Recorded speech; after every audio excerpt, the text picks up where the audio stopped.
Jamea, magandang araw sa inyong lahat mga kakonpesyon. Ako si Mila.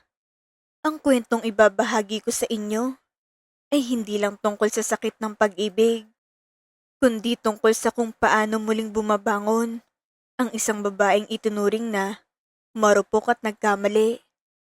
Minsan, sa kagustuhan nating makahanap ng masasandigan sa gitna ng pagod at pangungulila sa ibang bansa, nakakalimutan nating busisiin ang mga pangakong masyadong matatamis para maging totoo. Nagsimula ang lahat noong taong 2024. Isa akong registered nurse dito sa isang malaking ospital sa London.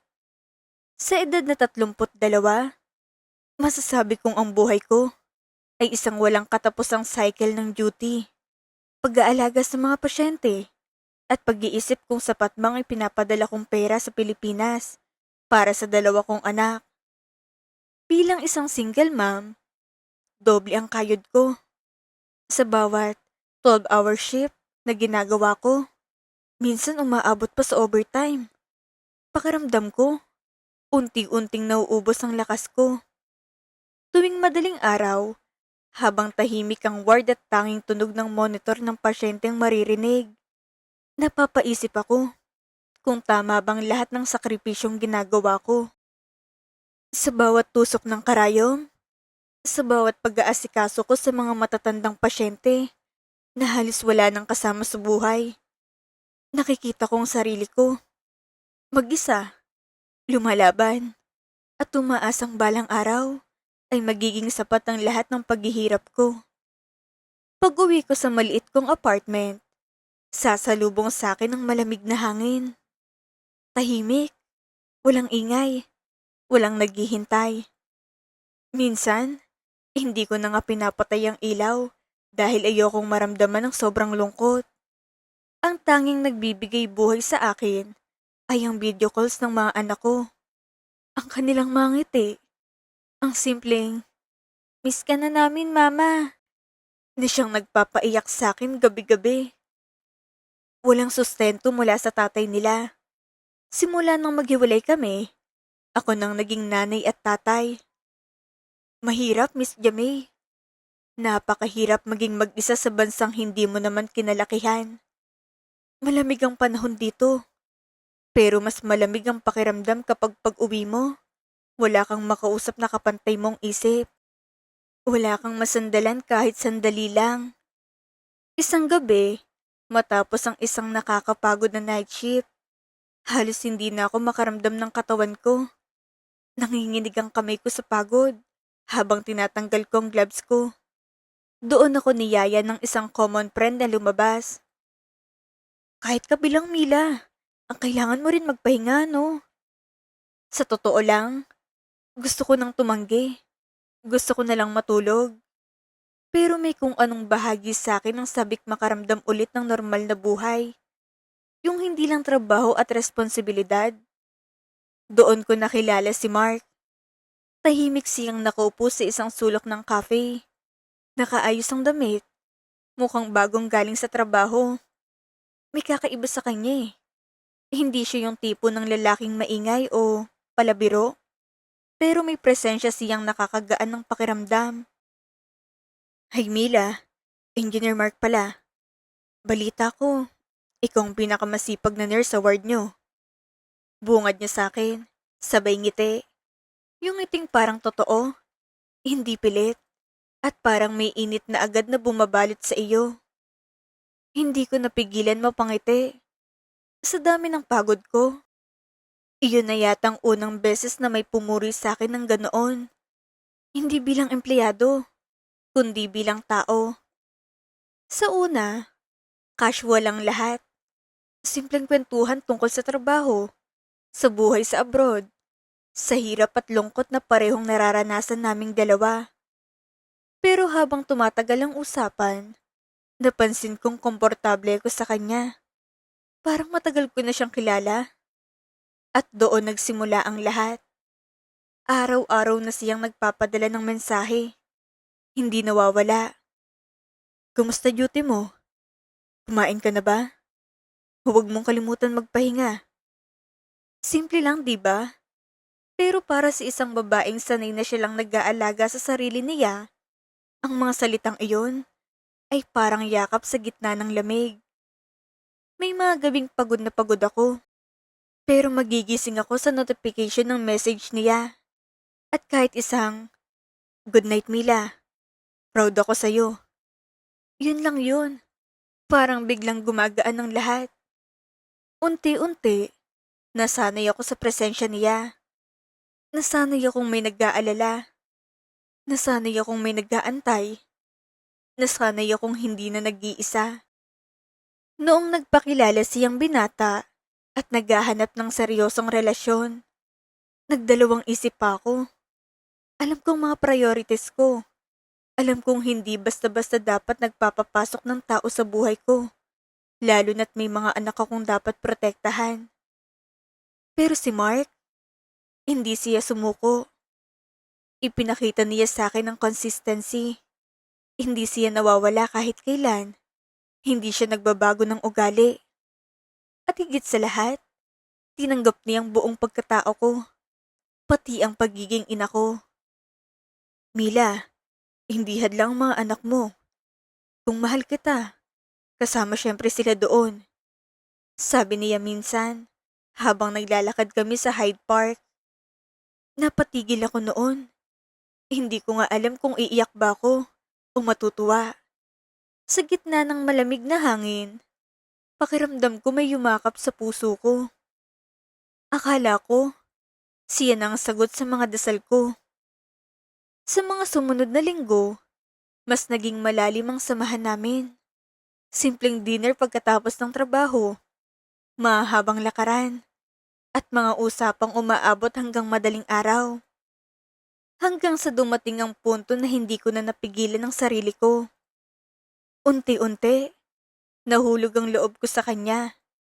At bago ko pa man namalayan, naging malapit kami. Masyado kaming naging malapit. Lumipas ang ilang buwan na punong-puno ng saya. Pero gaya ng panahon sa London, mabilis ding nagbagong ihip ng hangin. Isang hapon, habang naglalakad kami, bigla siyang naging seryoso. Hindi iyon yung karaniwan naming lakad ah. Tahimik ang paligid, bahagyang mahamog, at ang hangin ay tila may dalang kaba. Napansin kong hindi siya gaanong nagsasalita. Hindi tulad ng dati na siyang unang nagkikwento tungkol sa araw niya. Paminsan-minsan, sumusulyap siya sa akin, pero agad ding iiwas ng tingin. Mila, kailangan kong bumalik sa probinsya natin sa Pilipinas. Tapos ng proyekto ko rito sa London, hindi ko na ma-extend ang visa ko. Sabi niya, habang hindi makatingin ng diretso sa aking mga mata. Parang may kumurot sa dibdib ko. Biglaan, walang babala. Kinabahan ako. Eh, paano tayo? Paano mga plano natin? Tanong ko, pilit pinipigilan ng boses kong manginig. Huwag kang mag-alala. Mag-aayos lang ako ng gamit doon. Tapos, babalik ako para sa inyo. Pangako yan. Sagot niya. Ngumiti siya. Pero ngayon ko lang napansin, hindi na iyon umabot sa mga mata niya. Pero bago pa man siya makaalis, may nararamdaman na akong kakaiba sa katawan ko. Sa una, inisip ko lang na pagod. Normal lang sa trabaho ko. Pero habang tumatagal, napapansin kong hindi na normal ang lahat. Madalas akong mahilo, madaling mapagod, kahit hindi pa tapos ang shift. At may mga pagkakataong parang nasusuka ako sa amoy ng gamot o pagkain sa ospital. Bilang isang nurse, kabisado kong mga senyales. At sa bawat araw na lumilipas, mas lumalakas ang kutob ko. Hindi ko na kayang ipagwalang bahala at hindi nga ako nagkamali. Matapos ang ilang test, mga pagsusuring ako mismo, ang sanay na nagsasagawa para sa ibang tao. Napatunayan kong buntis ako. 5 months na pala akong nagdadalang tao. Parang tumigil ang mundo ko sa sandaling iyon. Hindi ko napansin. Hindi ko naramdaman agad. Sa sobrang pagkaabala ko sa pag-aalaga ng iba, nakalimutan ko ng alagaan ng sarili ko. Humawak ako sa tiyan ko.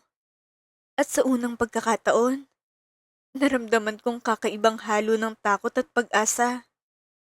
Anak ko to. Anak namin.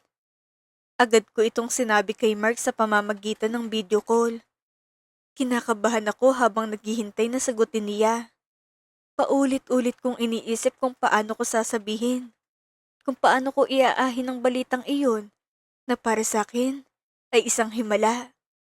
Nang sa wakas ay sumagot siya, ngumiti ako agad. Mark, isasabihin ako sa'yo. Mahina akong bungad. Akala ko matutuwa siya. Akala ko yayakap siya kahit sa pamamagitan ng screen. Akala ko itong magiging dahilan para mas lalo kaming maging matatag. Pero ang reaksyong nakita ko ay takot. Hindi siya nagsalita agad. Nanlaki ang mga mata niya at para bang may gustong sabihin pero hindi niya magawa. Mila, sigurado ka ba? Iyon lang ang sinabi niya. Parang may kung anong bumagsak sa puso ko. Pagkatapos ng tawag na iyon, hindi na siya sumasagot. Sa una, inintindi ko pa. Siguro busy lang. Siguro nag-iisip. Siguro nagugulat lang. Pero ang siguro ay unti-unting napalitan ng katotohanan. Isang araw, nalaman ko na lang na hinarangan na niya ako sa Facebook, WhatsApp, at pati ang numero ko'y nakablock na rin sa kanya. Parang binura niya ako, na para bang hindi na ako naging bahagi ng buhay niya. Gumuho ang mundo ko. Sa bawat araw na lumalaki ang tiyan ko, lalo namang lumalalim ang sakit sa puso ko.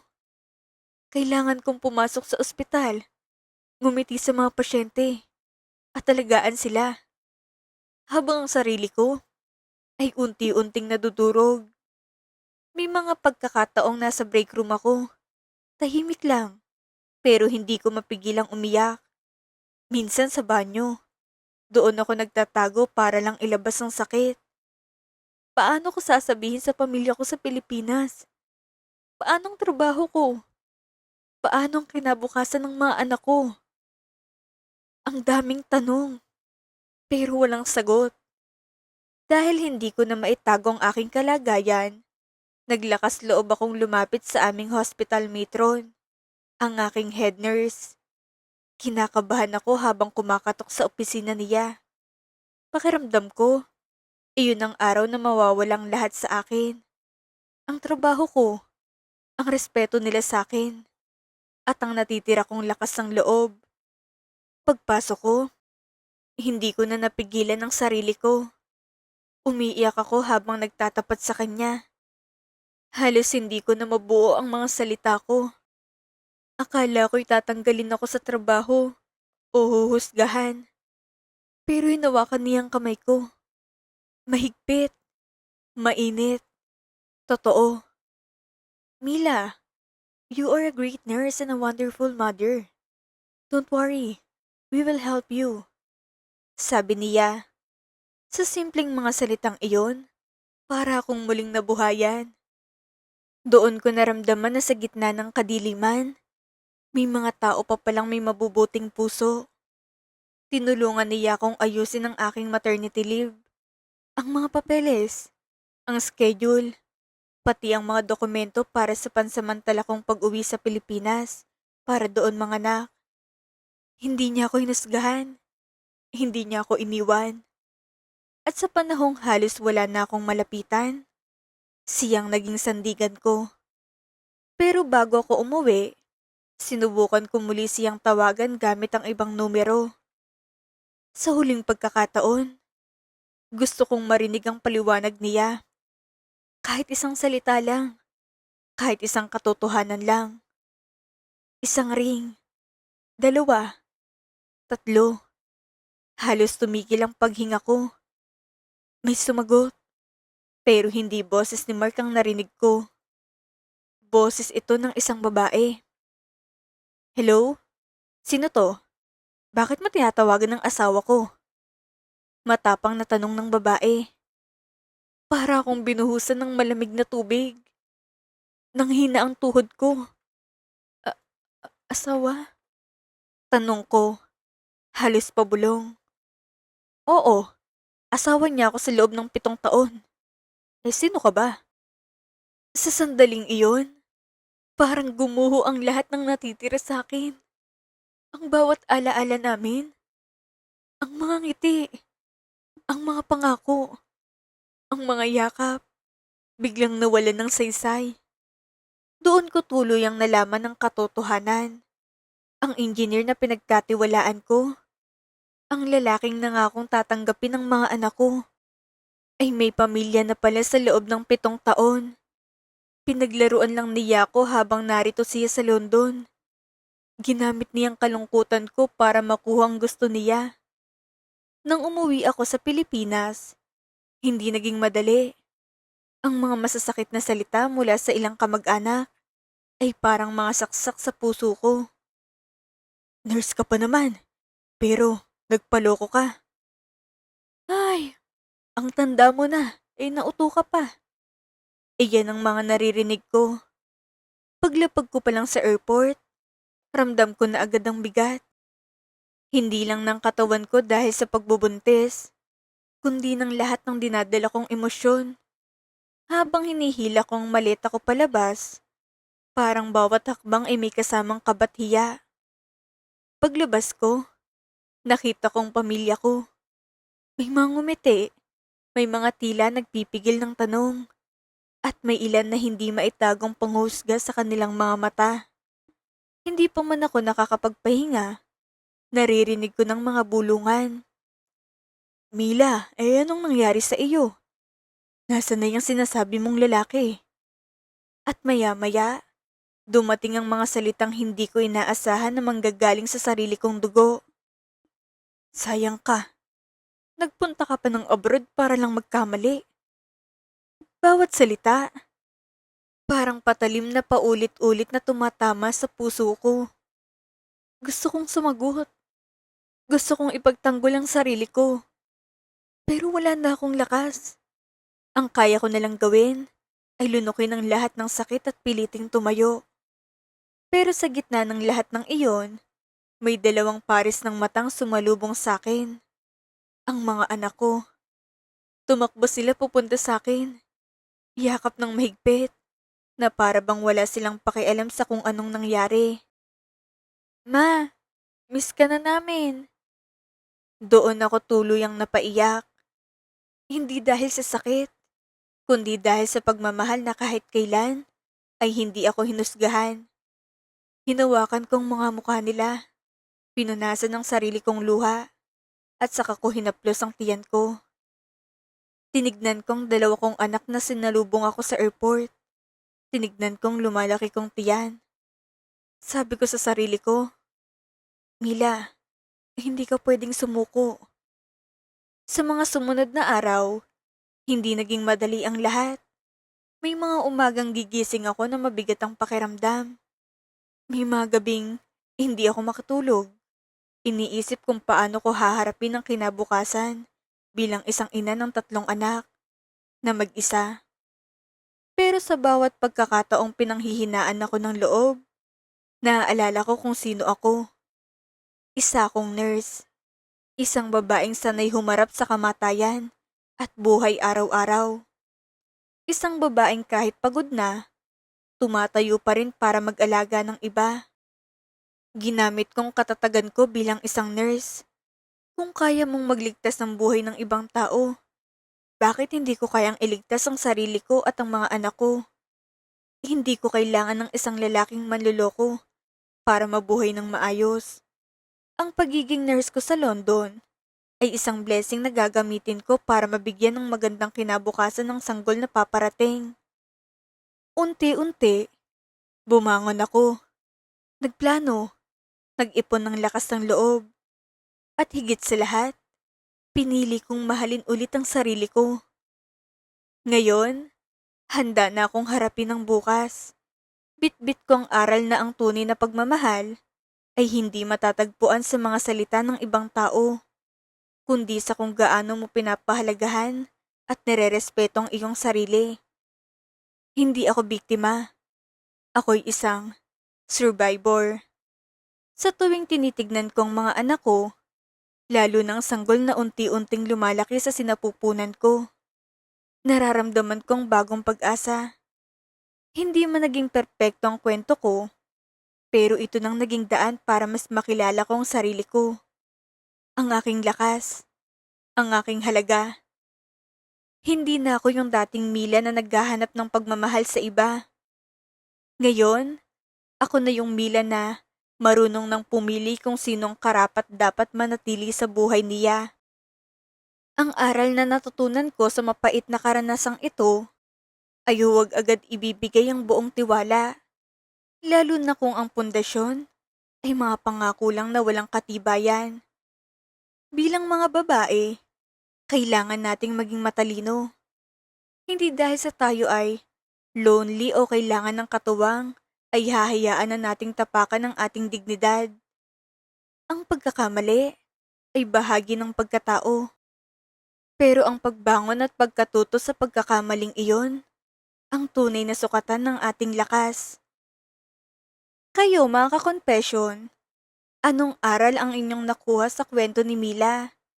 I-comment ang inyong saloobin sa ibaba. Muli, itong inyong lingkod, Miss Jamay. Hanggang sa susunod nating confession.